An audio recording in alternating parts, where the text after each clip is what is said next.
ಸ್ವಾಗತ. ನಾನು ನಿಮ್ಮ PS ನಾಯ್ಕೋಡಿ.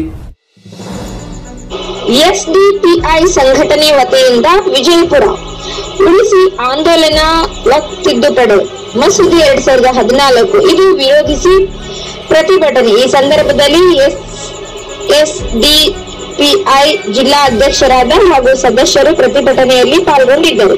ಜಿಲ್ಲಾ ವರದಿಗಾರರು ಬಿಜಾಪುರ, ಕರ್ನಾಟಕ. MCIB ಇಂದ ಮಹಬೂಬ್ ಕುಂಟೋಜ್.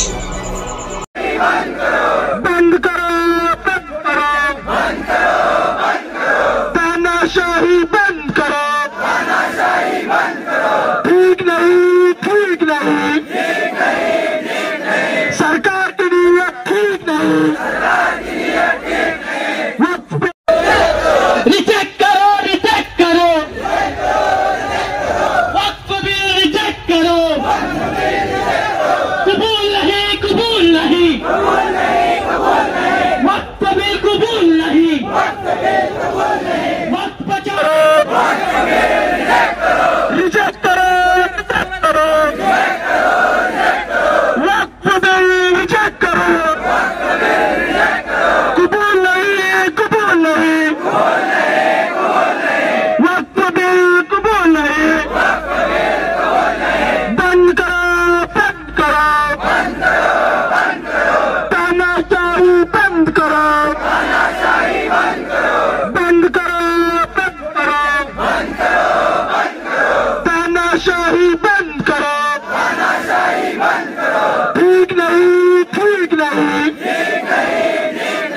सरकार की नीयत ठीक नहीं,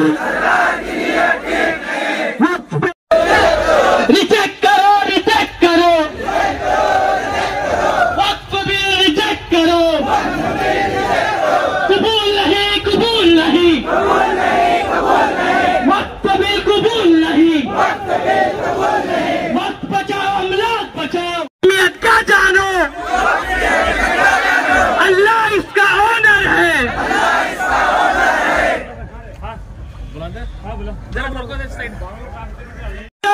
बंद करो तानाशाही, बंद करो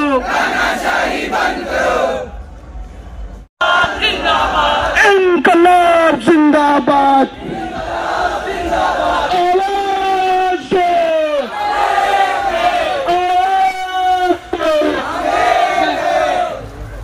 इंसाफ करो, इंसाफ तानाशाही बंद करो, जिंदाबाद वक्त बचाओ, मुल्क बचाओ, वक्त बचाओ, अमलाक बचाओ, बंद करो तानाशाही बंद करो। मुनाफत पठान साहब मेमोरेंडम पढ़ेंगे।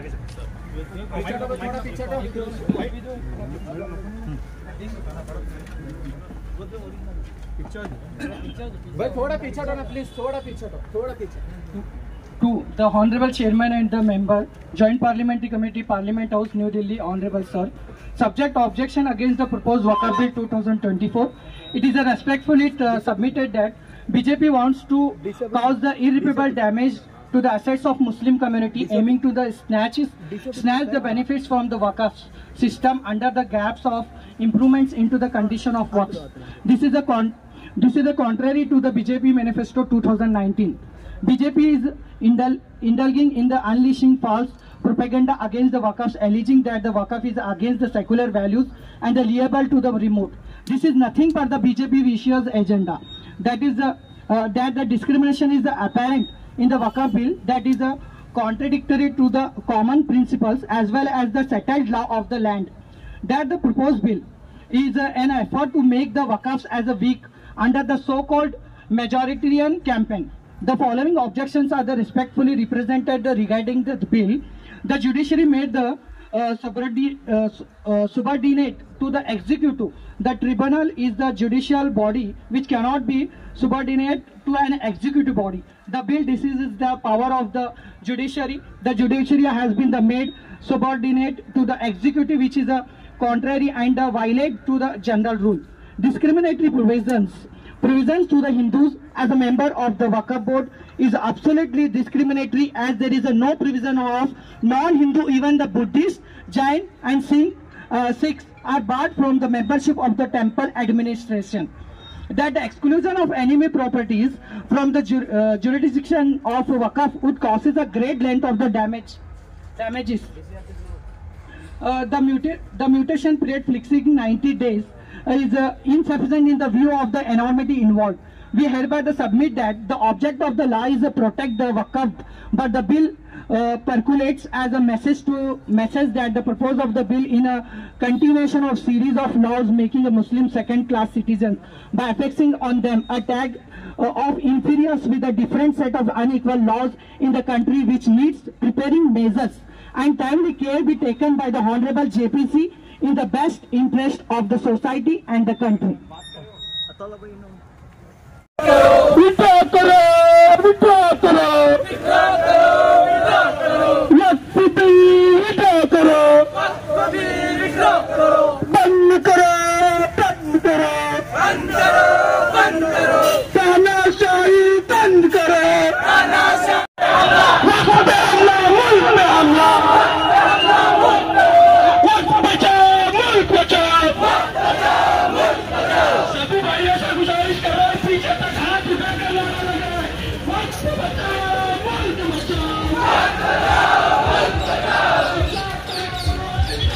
दे रहे हैं ये खबर,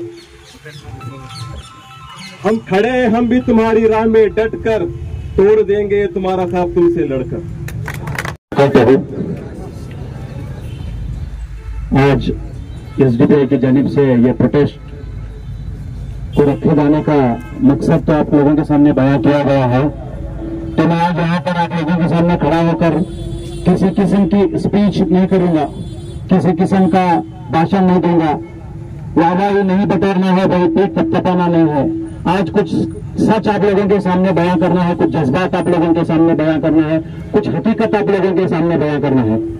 ये वक्फ की जमीन को लेकर जिस कदर आज मुल्क भर में विवाद चल रहा है और एक वक्फ अमेंडमेंट बिल जिस कदर गवर्नमेंट पास करने की एक हर मुमकिन कोशिश कर रही है, उसके ताल्लुक से मैं आपको बताऊं तो ये हमारे मुस्लिम कम्युनिटी की जानिब से, मैं समझता हूँ सबको आवाज आ रही है ना, आवाज क्लियर आ रही है ना, वो हमारे मुस्लिम कम्युनिटी की जानिब से अल्लाह की राह में उन गरीब मुसलमानों के लिए जो पसमानदा हैं, जो माशी एतबार से कमजोर हैं, जो सामाजिक एतबार से कमजोर हैं, जो तालीमी एतबार से कमजोर हैं, इन्हें एम्पावर बनाने के लिए, इन्हें उभारने के लिए, इन्हें डेवलप करने के लिए दान में दी गई प्रॉपर्टी को जो है वक्फ प्रॉपर्टी कहा जाता है। याद रखिए, अपने बाबा आब अजदाद की जानिब से, अपने बाबा व अजदाद की जानिब से ये मोदी हुकूमत की दी गई गिफ्ट नहीं है, ये अपने बाबा व अजदाद की जानिब से, हमारे मुसलमानों की जानिब से, अपने मुसलमान कम्युनिटी के डेवलपमेंट के लिए दी गई जमीन है। आज इस जमीन पर जो है एक नापाक नजर जो है बीजेपी हुकूमत की बैठी है। आज पूरे मुल्क भर में 9 लाख एकड़ जमीन, 9 लाख से ज्यादा जो है 9 लाख एकड़ जमीन जो है मुसलमानों की है। तो आज इस मुल्क के अंदर मोदी हुकूमत को खलबलाहट पैदा हो रही है। क्यों? क्योंकि हमें हर तरीके से दबाने की कोशिश की जा रही है। सियासी एतबार से हमें पीछे रखा जा रहा है, सियासी एतबार से पीछे रखा जा रहा है, तालीमी एतबार से पीछे रखा जा रहा है, माशी एतबार से हमें पीछे रखा जा रहा है। अगर इस प्रॉपर्टी को हम कब्जा करेंगे तो ये पक्का यकीन है कि इस माशी एतबार से ये मुसलमान कभी उठ खड़ा ही नहीं होगा। आप इस सच्चाई को बड़े कान खोलकर गौर से सुनिए, ये हमारा फर्ज है, क्योंकि ये जमीन जो है अल्लाह की राह में दी गई जमीन है और ये अमानत है। इसकी हिफाजत हमारी जिम्मेदारी है, इसकी हिफाजत हमारी जिम्मेदारी है। ये उस कदर की जिम्मेदारी है जिस तरह मैं अपने प्लॉट की हिफाजत करता है, ये उससे भी कई गुना ज्यादा बचाने की इसकी जिम्मेदारी है। अगर तुम्हारा प्लॉट कोई कब्जा कर रहा है, तुम नहीं छुड़ा पाओ, तुम नहीं लड़ पाओ, तो तुम्हें सवाल नहीं होगा। हाँ, तुम्हें कहा ना कहा उसका अजर मिलेगा। लेकिन अल्लाह की राह में खर्च की गई जमीन को अगर तुम अपनी बुज़दिली के चलते अगर छोड़ दोगे तो तुमसे सवाल जरूर होगा। याद रखो, तुम्हें बख्शा नहीं जाएगा, तुम्हें पूछा जरूर जाएगा। लेकिन मैं आप लोगों के सामने बताता हूं, हम इस मामले में हिम्मत हारना नहीं है, क्योंकि वक्फ की जमीन को कब्जा करने का सबसे बड़ा मकसद मुसलमान की पहचान को मिटाना है, मुसलमान की पहचान को मिटाना है, मुसलमान की मस्जिदों को मुसलमानों के खानकाहों को, मुसलमानों के मदारिस को, मुसलमान के जो है इमारतों को ये ढाना या फिर इसे मुस्तो नाबूद करना इनका मकसद है, मुसलमान की पहचान को मिटाना मकसद है। क्योंकि बीजेपी हुकूमत और दीगर फिस्ताई तंजीमों को इस बात का इल्म है कि आज मुसलमान नौजवान को अपनी हिस्ट्री का पता नहीं है, अपने माजी का पता नहीं है, हम कौन थे पता नहीं है, उन्हें यह भी पता नहीं है कि हम इस मुल्क के अंदर 800 साल हुक्मरान रह चुके हैं, यह हमें पता नहीं है। अगर हमारी हुक्मरानी को अगर कोई चीज जाहिर करती है तो ये मसाजिद हैं जो जाहिर करते हैं, जो कई 100 सालों से यहाँ पर खड़े हुए हैं। हमारी हुक्मरानी को अगर कोई जाहिर करता है तो ये इमारतें जाहिर करते हैं जो आज वक़्त के जमीन पर खड़ी हुई हैं। मैं बताना चाहता हूँ ये गोल गुंबद किसने बनाया? ये गोल गुंबद किसने बनाया? अली आदिल शाह ने, जो कि एक मुसलमान था। ये इब्राहिम रजा किसने बनाया? इब्राहिम आदिल शाह ने, जो कि एक मुसलमान था। ये ताजमहल इस मुल्क में किसने बनाया? ये एक मुसलमान था। जब इसको कब्जा किया जाएगा और किसी बहाने से इसको डेमोलिशन किया जाएगा तो तुम्हारी पहचान तक भी यहाँ पर नहीं रहेगी। इनका मकसद है, याद रखिए। हमें सिर्फ अपना वजूद नहीं बचाना है बल्कि साथ ही साथ अपनी पहचान भी बचाना है। और अगर पहचान बचाना है तो रास्तों पर आना है, लड़ना है और अपने हिस्से को, अपने हुकूक को हासिल करना है।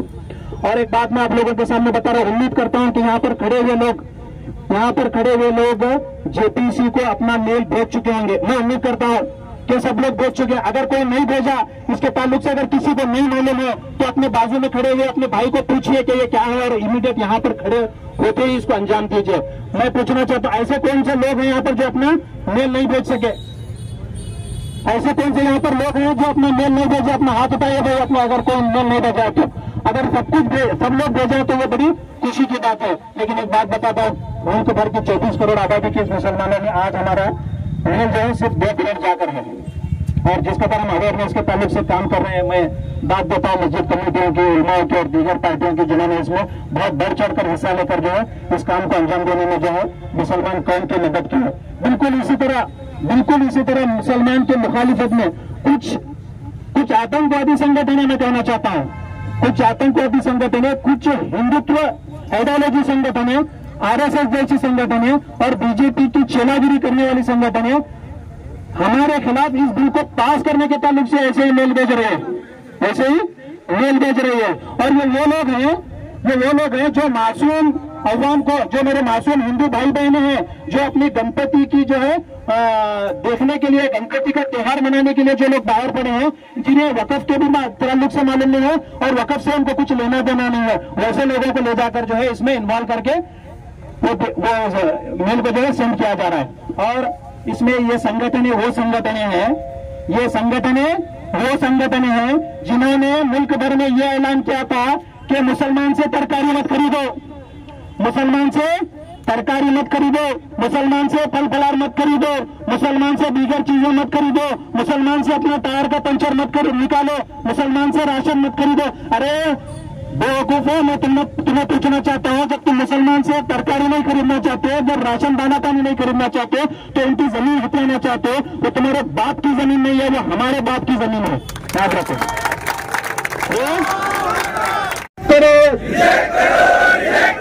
वक्फ बिल को रिजेक्ट करो, विड्रॉ करो, वक्फ बिल को विड्रॉ करो, रिजेक्ट करो, वक्फ बिल को रिजेक्ट करो, वक्फ पे हमला, दस्तूर पे हमला, बचाओ अमलाक बचाओ, इंसाफ करो, वक्फ बिल के साथ इंसाफ करो, कबूल नहीं, वक्फ बिल कबूल नहीं, ठीक नहीं, सरकार की नीयत ठीक नहीं, वक्फ पे हमला, मुल्क पे हमला, वक्फ बचाओ, मुल्क बचाओ। मोहम्मद सल्ली अला रसूलिहिल करीम, अम्मा बाद, अऊज़ु बिल्लाहि मिनश शैतानिर रजीम, बिस्मिल्लाहिर रहमानिर रहीम। आज बाद नमाज जुमा जो हमारे एसडीपीआई की पार्टी है, उस पार्टी के तरफ से जो मुनक्किद किया गया एक प्रोटेस्ट, इसकी सदारत मेरे हरदिल अजीज साथी अताउल्लाह दराची साहब की सरपरस्ती में ये प्रोग्राम तय किया गया है। तो मैं ऑल इंडिया मजलिस इत्तेहादुल मुस्लिमीन पार्टी से बिलोंग करता हूँ। मैं जिला सदर हूँ AIMIM पार्टी का। लोगों के जहन में ये बात आती होगी कि एसडीपीआई पार्टी के साथ ये लोग क्यों खड़े हुए हैं। जब मामला पार्टियों का आता है तो हम लोग अलग होंगे, जब मसला अपना आता होगा तो हम लोग अलग होंगे, जब मसला हमारी कौम का आता है तो हम लोग पार्टी को अपने साइड में रख के एक होकर मुत्तहिद के साथ आने की हम लोग ये नियत लेकर आज हम यहाँ पर जमा हुए हैं।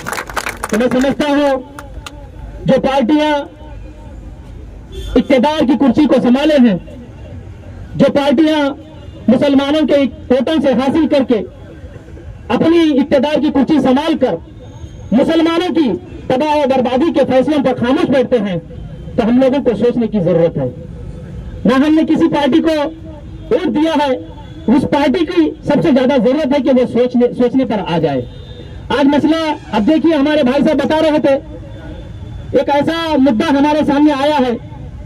यूं तो जब से इस देश के नाक कम अकल वाले प्रधानमंत्री, जो सबसे झूठे प्रधानमंत्री और दोगला प्रधानमंत्री, जो प्रधानमंत्री नरेंद्र मोदी हैं, इक्तदार की कुर्सी पर जब से बैठे हैं, इस देश को तबाह और बर्बाद करके रखा है। हिंदू और मुसलमानों में डिवाइडेशन डाल के, जैसा कि आजादी से पहले ब्रिटिशों ने हिंदू मुस्लिम को अलग करके अपनी 200 साल हुकूमत को इस देश में बरकरार रखा, ठीक उसी तरह उनके नक्श कदम पर चलकर हिंदू और मुसलमानों को अलग करके अपनी इक्तदार की कुर्सी को मजबूत कर रहे हैं। इसीलिए वो तीसरी मर्तबा इस देश के प्रधानमंत्री बने हैं। लेकिन इस देश के प्रधानमंत्री बनने के बावजूद सबसे बड़ा अगर नुकसान किसी को किया जा रहा है तो वो मुझे और आपको किया जा रहा है, ना कि किसी और को। अब देखिए, कई मुद्दे हमारे ऐसे हैं, ट्रिपल तलाक है, CAA है, हम उसके बाद जो है हमारा जो इस्लामिक लिबास हमारा है बुर्का, उसको बैन करने के लिए किया गया, किसी की आवाज आज तक नहीं होती। हम जिसको वोट नहीं देते वही पार्टियां इसकी आवाज उठाते हैं, लेकिन जिसको हम वोट देते हैं वो कभी आवाज नहीं उठाते। हम लोगों को सोचने की जरूरत है आज। अब देखिए, अब एक मसला जो हमारे सामने आ रहा है वक्फ अमेंडमेंट बिल 2024 का। अब देखते हैं कि ये बिल क्या कर सकता है। जैसे कि अब आपके सामने बात आई, 9 लाख एकड़ जमीन जो है वो मुसलमानों की है। अब 9 लाख एकड़ जो जमीन मुसलमानों की है, इस जमीन में किसका कब्जा है? ये मुसलमानों के हाथ में कब्जा है। लेकिन इस देश के प्रधानमंत्री को सबसे ज्यादा जलती है कि मुसलमान सियासी ताल्लुकों से तो आगे आ नहीं सकते, लेकिन जो मजबूती से जो है चंद एक मुसलमान ऐसे हैं कि जो पैसों से ताकतवर हैं, लेकिन उनकी कमजोरी को कमजोर करने के लिए ये बिल लाकर उनको भी कमजोर करना चाहते हैं। आपके सामने मैं पूरी दुनिया का, पूरे हिंदुस्तान का मसला नहीं पेश करूंगा, एक ही मसला जो बीजापुर का ही है। हमारी खामोशी हम लोगों को मरवा देगी। अगर हम आवाज नहीं उठाएंगे तो हम लोग मर जाएंगे, हम आवाज उठाएंगे तो जिंदा रहेंगे। देखिए, हमारे लिए हमारे सामने एक मुद्दा है, हमारे बीजापुर का ही है, सर्वे नंबर 711। ये वक्फ की प्रॉपर्टी है, दरगाह रोड पे आती है, 77 एकड़ 77 एकड़ जमीन है इसकी। वो वक्फ के नाम की थी, लेकिन यहाँ के जो MLA है वो मोदी साहब के साथ चेले हैं, वो मोदी जैसा बोलते हैं वैसा नाचते हैं। उनके रास्ते पर चलकर हमारी जो वक्फ की जायदाद थी 77 एकड़, आज हम लोगों को शर्म आनी चाहिए। 1 गुंठा जगह भी हम लोगों से छीना जाता है तो हम, हमारे घर का होता है तो हम आवाज उठाते हैं, लेकिन 77 एकड़ जमीन क्या कीमत